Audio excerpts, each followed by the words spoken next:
আরে ভাই techno Pova স্লিমের video দিবেন না নাকি? সবাই তো দিয়ে দিল। উফ, রাখেন তো এসব জিম টিম, আগে ভিডিও করেন। কাজ কাম নেই, শুধু ফাঁকিবাজি।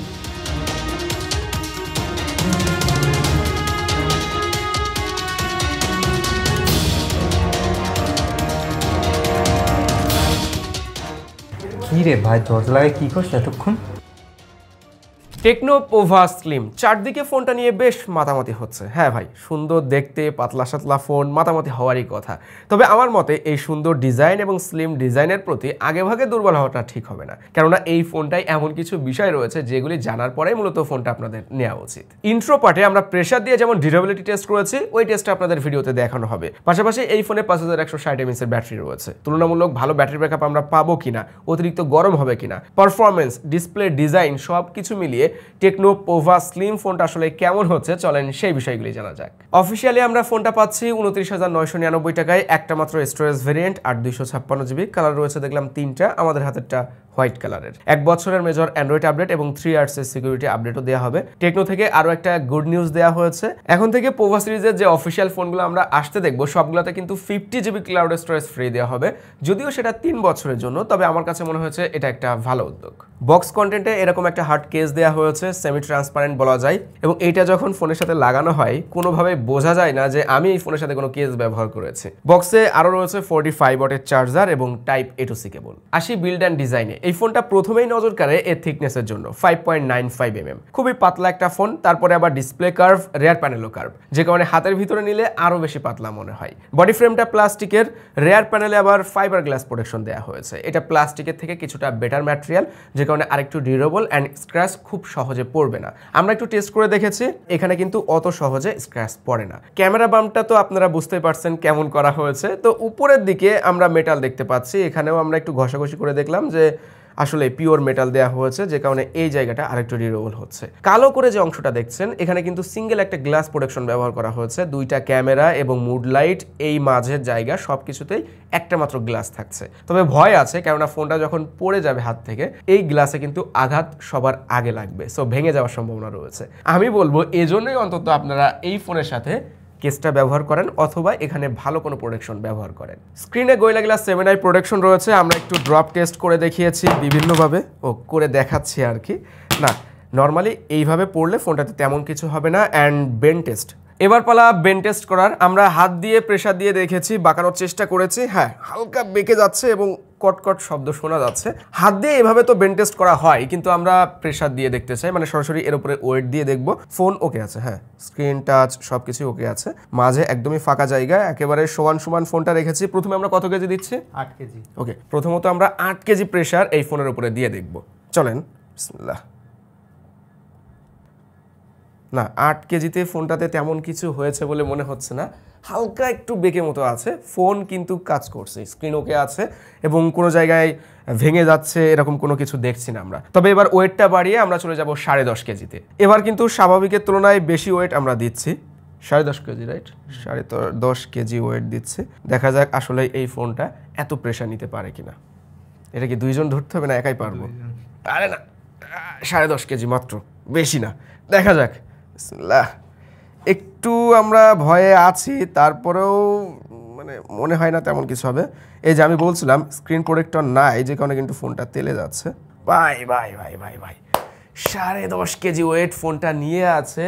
আর বাঁকার কথা বললে হালকা বেঁকে আছে, কিন্তু ফোন ঠিক আছে। কোনো জায়গায় কি ভেঙে গেছে? না, ভাঙে নাই। আমি কি হাত দিয়ে একটু প্রেসার দিব? কিছুই হচ্ছে না, কিছুই হচ্ছে না। আচ্ছা, এবার একটু তুলে দেখি ফোনের অবস্থা কি। 10.5 কেজি ওয়েট নিয়ে ফেললো টেকনো পোভা স্লিম। হাতে নিয়ে দেখা যাক।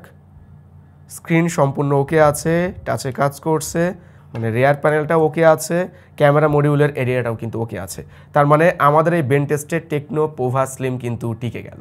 ক্যামেরা মডিউলের মাঝে আবার আয়ার সেন্সর দেওয়া হয়েছে, উপরে নয়েজ ক্যান্সেলিং মাইক পাচ্ছি, বটমে সিম কার্ড স্লট, 2টা ন্যানো সিম কার্ড ব্যবহার করা যাবে না, কোনো এসডি কার্ড স্লট নাই, 3.5mm অডিও পোর্টও কিন্তু নাই।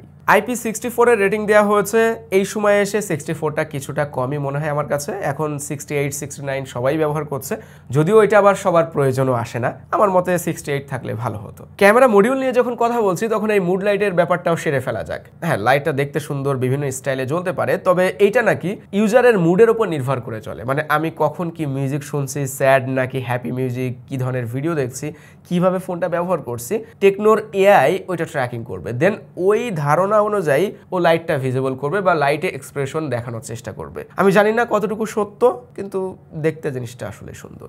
এখানে দেখলাম notification, charging, low battery reminder and flip to flash, এরকম বেশ কয়েকটা লাইট ইফেক্ট বা স্টাইল রয়েছে, যেগুলোর উপর ভিত্তি করেও এই লাইটটা জ্বলতে পারে। এত বেশি পাতলা করা হয়েছে এই ফোনটা, মাঝে মাঝে হাতে নিলে মনে হয় আমি শুধু ডিসপ্লে ধরে আছি। 6.78 ইঞ্চের 144 হার্জের 1.5K রেজলিউশনের অ্যামোলেড প্যানেল রয়েছে, 1600 nits HBM and peak brightness 4500 nits. সানলাইটে ভিজিবিলিটি ভালো পেয়েছি, এখনকার অ্যামোলেড ডিসপ্লেগুলো দেখি প্রায় সবগুলোতে ব্রাইটনেস ভালো থাকে, ব্রাইটনেস নিয়ে কোনো ধরনের সমস্যা ছিল না। চিন বেজেল এরিয়াটাও সিমেট্রিক্যাল, যথেষ্ট ন্যারো করা হয়েছে, কার্ভ ডিসপ্লে, রেসপন্স রেটটাও ভালো। এখানে ক্যামেরা কাটআউটটা দেখে মনে হতে পারে ভাই এটা কি অ্যাপেলের মতো হয়ে গেল না, বাট এখানে কিন্তু আসলে পাঁচসোল ক্যামেরা কাটআউট দেওয়া হয়েছে, মূলত এটা ডাইনামিক পোর্ট, আপনি যখন ডাইনামিক বারটা অফ করে রাখবেন তখন পাঁচসোল ক্যামেরা কাটআউটটা দেখতে পারবেন, বাট আমার কাছে কেন জানি মনে হচ্ছে ডাইনামিক বারটা অন করলেই মনে হয় আরো বেশি সুন্দর লাগছে ডিসপ্লেটা।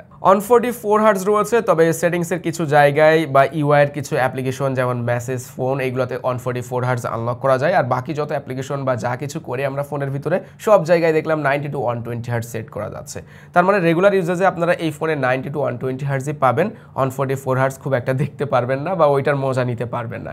সাধারণত এরকম বাজেটের ফোনগুলোতে আমার মতে 120 হার্জ যদি প্রপারলি দিতে পারে ওটাতেই হ্যাপি থাকার মতোই। ইউটিউবে 2K 60 FPS এর ভিডিও স্মুথলি চলে, ওয়াইড ভাইন এলন সাপোর্টেড রয়েছে, ওটিটি প্ল্যাটফর্মে হাই রেজলিউশনের ভিডিও দেখা যায়, এওডি রয়েছে, তবে সেটা ফাঁকিবাজি এওডি, মানে 5 সেকেন্ড জ্বলে তারপরে নিভে যায় ব্যাটারিটাকে সেভ করার জন্য আর কি।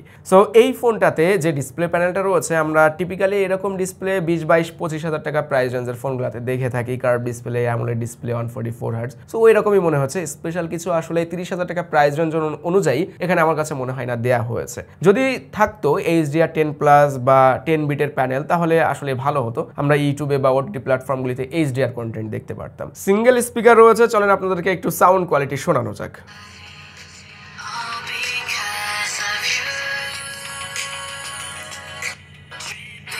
হ্যাঁ, লাউড আছে, সিঙ্গেল স্পিকার, পাতলা ফোন হিসাবে ঠিকঠাকই আছে, এর থেকে বেশি কিছু আসলে আশা করা যায় না। তবে 30,000 টাকা প্রাইজের ফোন তো মানতে কিছুটা কষ্ট হচ্ছে, কোনোভাবে যদি ডুয়েল স্পিকার দেওয়া যেত তাহলে হয়তো খুব বেশি ভালো হতো। চলে আসলাম ক্যামেরা পার্টে। পিছনে আমরা চোখের মতো দেখতে এখানে 2টা ক্যামেরা পাচ্ছি, 50 মেগাপিক্সেল মেইন ক্যামেরা রয়েছে ওয়াইড অ্যাঙ্গেল, আরেকটা রয়েছে 2 মেগাপিক্সেল ম্যাক্রো ক্যামেরা, আর সামনে রয়েছে 13 মেগাপিক্সেল সেলফি ক্যামেরা। পোর্ট্রেট মোডে 2টা ফোকাল লেন্থের ছবি তোলা যায়, 23mm এবং 47mm। Focal length digitally zoom করে বাড়ানো হচ্ছে, যে কারণে আপনি যখন লো লাইটে বা শ্যাডো এরিয়াতে ছবি তুলবেন তখন একটু শার্পনেস ডিটেলস কম পাবেন। আলো যদি ভালো থাকে তাহলে খুব একটা বোঝা যায় না যে এটা ডিজিটালি জুম করা হয়েছে। কালার টোনটা খুব বেশি ন্যাচারাল লাগছিল, একটু বুস্টেড কালার হলে ভালো লাগতো, মানে হালকা যদি একটু স্যাচুরেটেড হতো তাহলে দেখতে হয়তো ইমেজগুলো আরো বেশি সুন্দর লাগতো, যেমনটা আমরা আশা করি সবাই। এজ ডিটেক্ট সফট মনে হয়েছে, ভালোভাবেই এজ ডিটেক্ট করতে পারছিল, যদি কিনা ফ্রেমের ভিতরে রাফ কন্ডিশন ক্রিয়েট হয়, ওই সময়টাই দেখা যাচ্ছিল কিছু কিছু ক্ষেত্রে ছেড়ে দেয়, বাট এমনিতেই এজ ডিটেক্ট নিয়ে অভিযোগ ছিল না। ব্যাকগ্রাউন্ড ব্লারটা ন্যাচারাল লাগছিল, তবে কেন জানি একটু সফটনেসের কমতি রয়েছে, এন্ড বোকেগুলাও অত ভালোভাবে ভিজিবল হচ্ছিল না।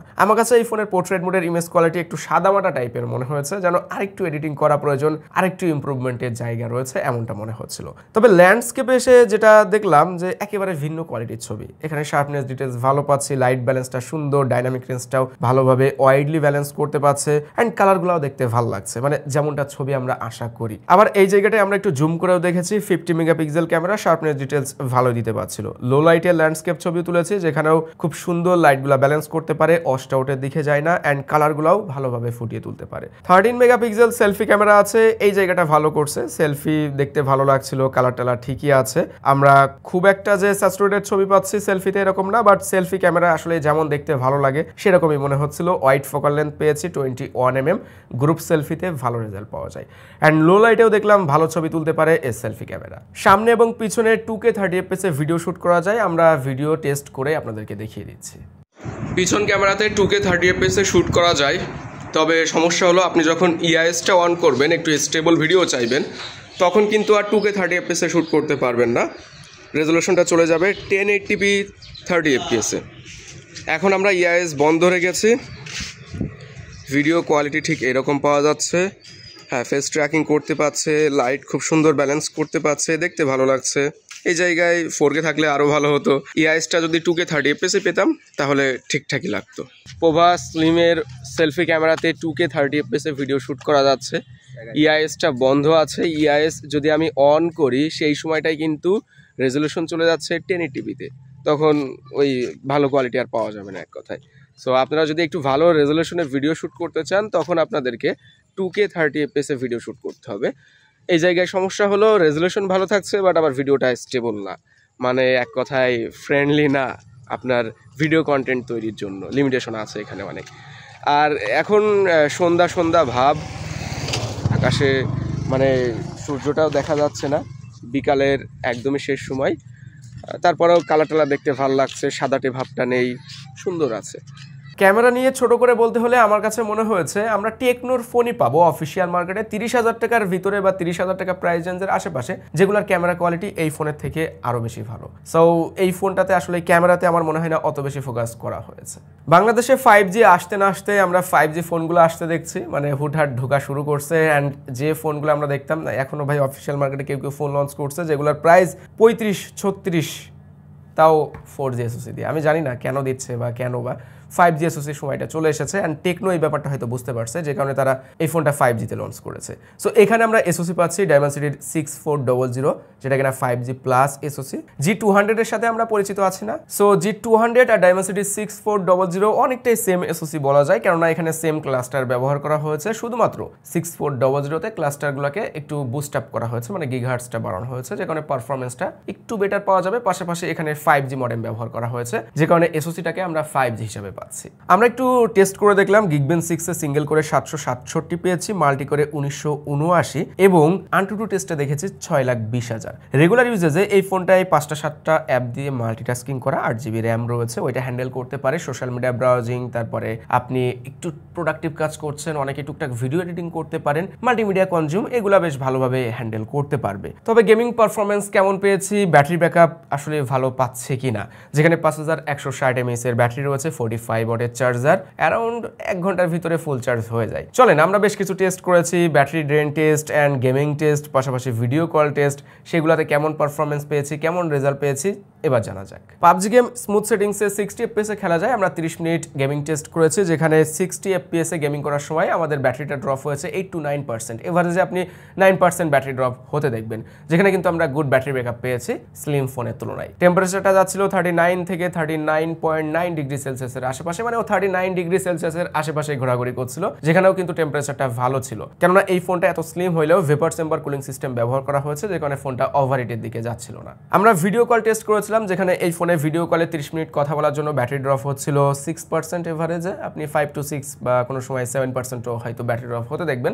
এখানেও কিন্তু নর্মাল ব্যাটারি রেঞ্জ আমরা দেখেছি, অত বেশি ব্যাটারি ড্রপ হচ্ছিল না। টেম্পারেচারটা সেখানে ছিল 36-37 ডিগ্রি সেলসিয়াসের আশেপাশে, যেটাও কিন্তু গুড অনেকটাই। ফোনটাতে যে ব্যাটারিটা দেওয়া হয়েছে, এখান থেকে ইজিলি একদিন ব্যাকআপ টাইম পাওয়া সম্ভব। আপনি যদি নর্মাল ইউজ করেন অ্যান্ড হালকা পাতলা ব্রাউজিং করা, গেমিং করা, হ্যাঁ একদিন ব্যাকআপ টাইম পেয়ে যাবেন। বাট যারা এসওটি বেশি চাচ্ছেন, সব সময় ফোন গুতাইতেই থাকেন, ওরা একদিনের কাছাকাছি সময় ব্যাকআপ টাইম পেয়ে যাবেন। আর চার্জিং স্পিডও ভালো ছিল এই ফোনে। তার মানে পাতলা ফোন হলেও এখানে কিন্তু ব্যাটারি নিয়ে কোনো টেনশন থাকছে না, ব্যাকআপ টাইম ভালো পাওয়া যাচ্ছে, এটা শিওর থাকেন। যদিও এটা গেমিং ফোকাসড ফোন না, তারপরেও আমরা যেহেতু গেম খেলেছি, কেমন গেম চলেছে সেই ব্যাপারটা আপনাদেরকে ক্লিয়ার করা যাক। তো পাবজি গেম 60 FPS খেলা যায়, আপনারা জেনেছেন এর আগে। তবে 60 FPS কিন্তু সবসময় স্টেবল থাকছিল না, একটু ফ্রেম ড্রপ খেয়াল করা যায়, কোনো সময় 54 এরকম দেখা যাচ্ছিল।